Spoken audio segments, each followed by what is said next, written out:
Hey YouTube world, I am back with another video. Today I just want to chat with you a little bit about luxury shopping and of course travel.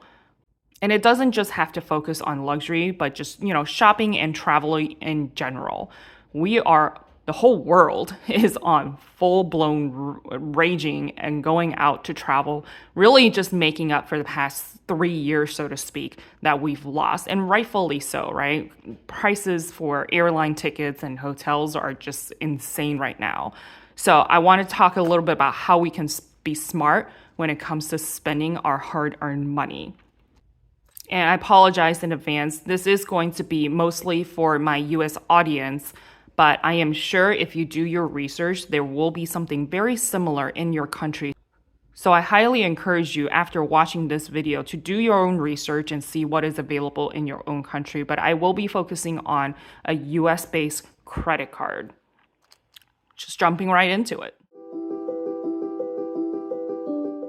There are about 5 different points that I want to cover with this particular credit card. And I've got my Dress Up Your Purse card holder here that I literally carry with me everywhere. And I've been loving this purse or card holder ever since. But it's going to be the Sapphire Reserve. So I'm going to be focusing on the Sapphire Reserve credit card. This is a card by Chase Bank. And it first came out in 2016. When I first signed up for this card, they were doing a phenomenal promotion. And I read through, I worked at a bank, so I'm very in tune with how credit cards worked. I read all of the disclosures, etc. So when this first launched, I immediately signed up because they were doing a promotion where you spend $2,000 and you get 100,000 points, which is like equivalent to $1,000 if you like redeemed it for cash.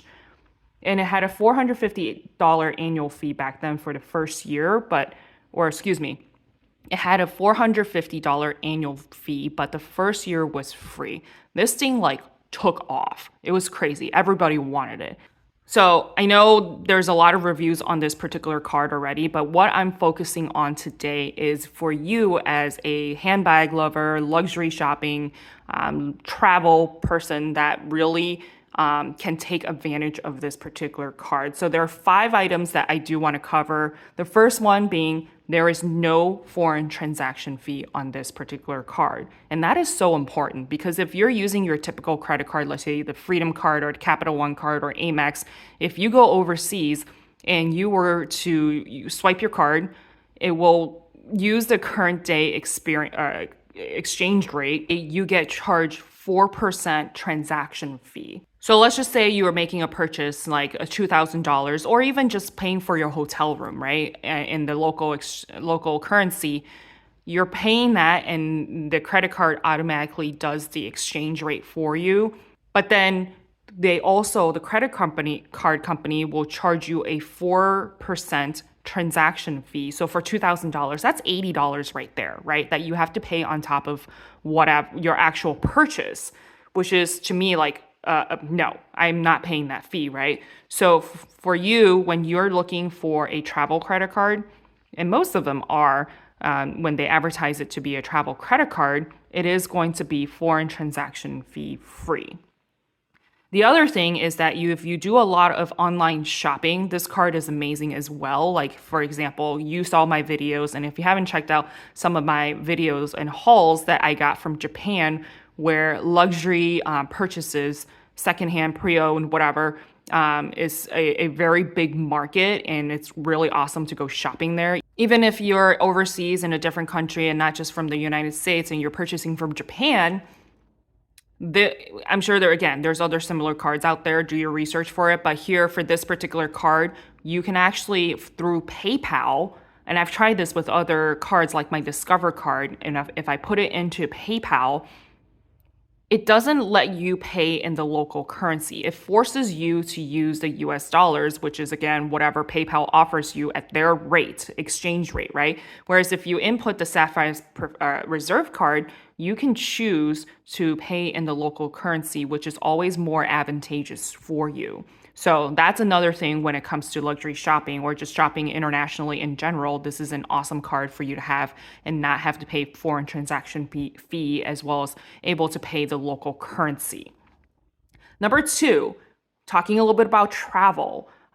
This particular card comes with global entry or TSA pre-check.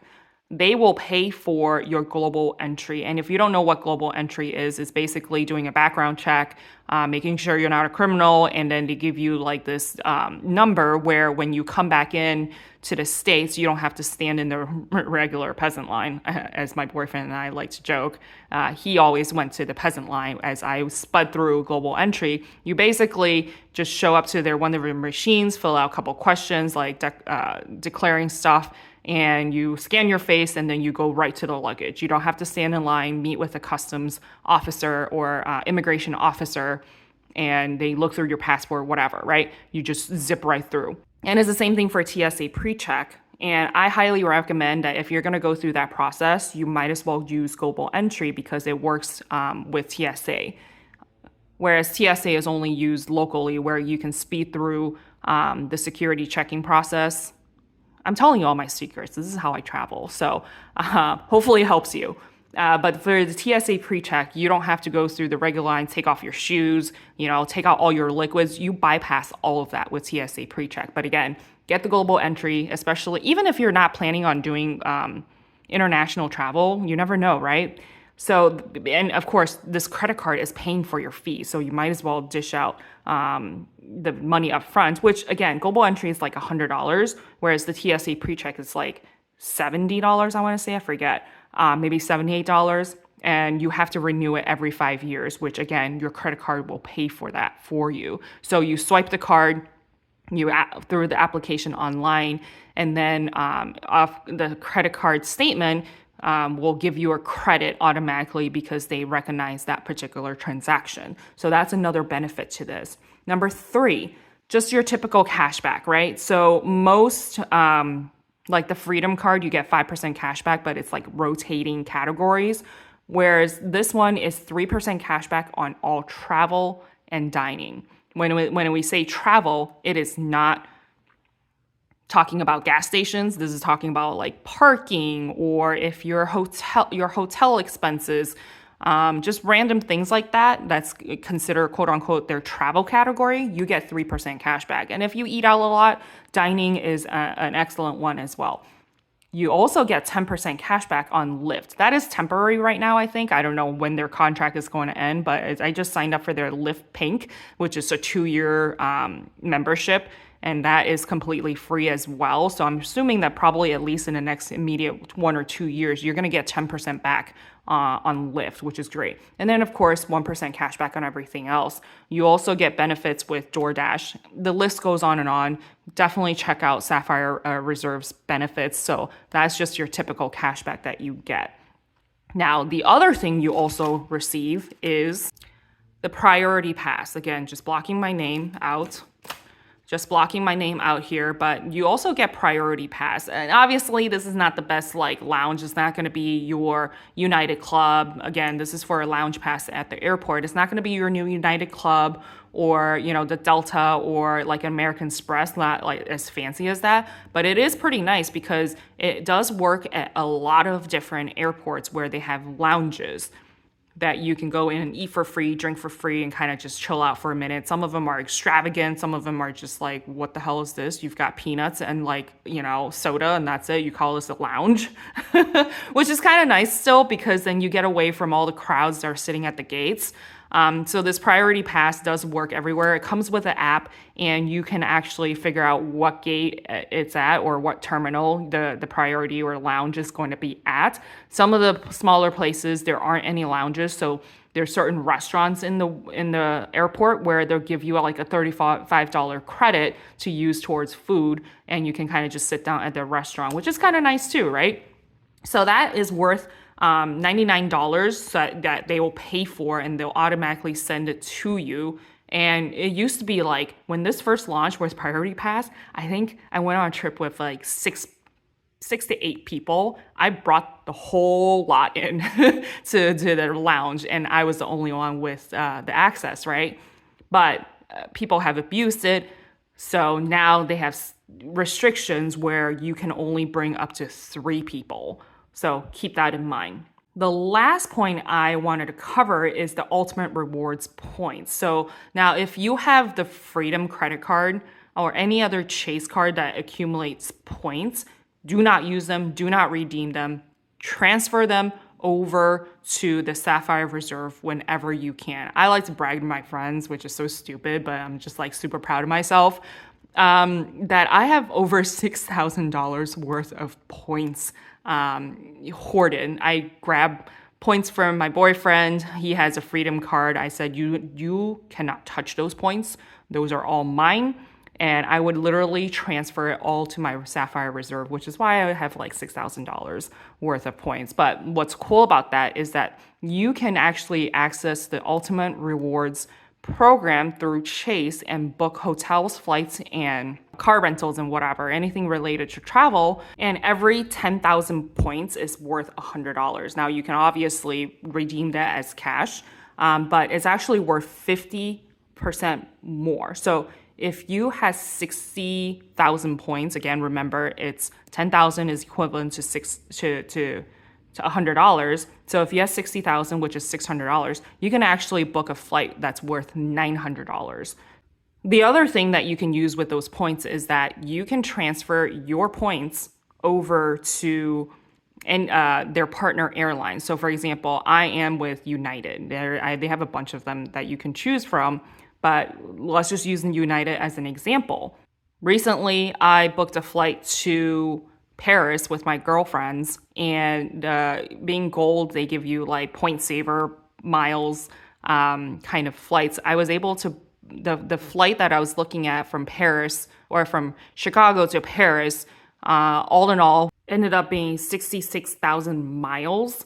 I was able to transfer the points, which is 1-to-1, 1 point is 1 mile. I was able to transfer 66,000 miles or 66,000 points, which is equivalent to $660 over to United and redeem a flight from Chicago to Paris.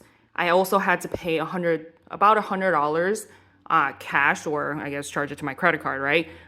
For the taxes and airport fees, which the miles will not cover. So technically, I only spent about $760 on my entire flight to Paris from Chicago, which is amazing because I know flights right now from Chicago to Paris is running about $1,300 to $1,500. So you just got to play around with it. Sometimes it makes more sense to use points to book directly through the Chase Ultimate Rewards website. Sometimes it's worth it to book through the United or whatever airline that you're using their mileage system. So you just got to play around with it and see what makes sense. And of course, I hope this is helpful. If you are loving this kind of content, being really savvy with my money and getting the most bang for your buck and hopefully pay less than retail, right? On all of this, go ahead and hit that subscribe button. Again, this concept of being really smart with how you use your money is applicable even outside of the US, as my international friends, why do I keep saying friends? But my friends are watching this particular video. The other points I wanted to cover before I wrap things up is that this card is going to cost, the annual fee has, increased from $450 to $550. But they do offer you the travel credit of $300. So what that means really is that if you were to book a hotel for $350, they will instantly give you a travel credit of $300. So you end up only paying $50 for that hotel, right? So the annual fee, don't let it scare you. It is $550. But if I were to sit here and tally up all of the money I save because I utilize this card so much, that $55.50 is completely worth it. Also, if you are looking to, have authorized users, like your husband, your wife, whatever it is, or your kids, I probably shouldn't give your kids a credit card, but I actually have an authorized user on both my parents.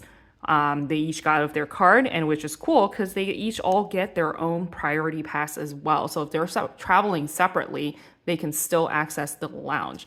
And I think it's $70. I'll double check on that, but it's only $70 on top of that for, it used to be free, I think, but now they charge $70 for each authorized user. Help, if you're going to pay for your kids, your spouse and your parents or whatever, help let them help you rack up more points, right?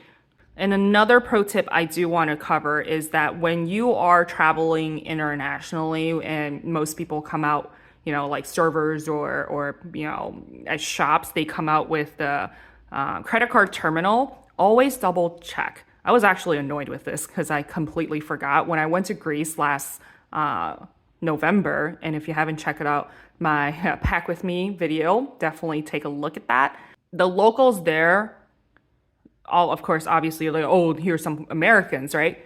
They immediately switch the currency over to USD for you. And you don't want that because the currency that they offer you on their credit card terminal is not as favorable. So always double check that they're charging you in the local currency.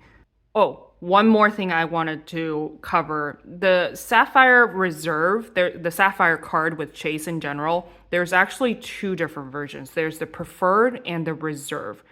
Don't get the preferred. It is not as beneficial, in my opinion. Get the reserve. Yes, the annual fee is a little bit higher, but the benefits are so much more. The preferred only offers 2 times the points or 2% cash back for travel and dining. And the points that you get is not worth as much. I'll insert the difference between the two, like a quick screenshot. Obviously, you can go on their website and take a look at it. But in my opinion, and I've done the math, the reserve is much better, especially if you travel a lot more. So I do have links down below, and there is a referral link for you to use if you wish. There is a bonus that comes along with it. So definitely consider using that link. I think it is better than what the typical website is offering. And I really hope that this was helpful. Please ask me any questions you have. I am very well versed when it comes to credit cards. I try to take advantage of the full benefits that credit cards have to offer. And of course, I did work at Chase for a number of years. Things have changed, but I make sure to keep up with it as I do utilize this card myself quite often. Like and subscribe if you like this kind of content. I want to cover topics that will help you adult easier. Life is hard. I want to help you save time and money so that you can live your best life and hopefully less than retail. Check out some of the videos I've got linked on the screen here, and I'll see you next time.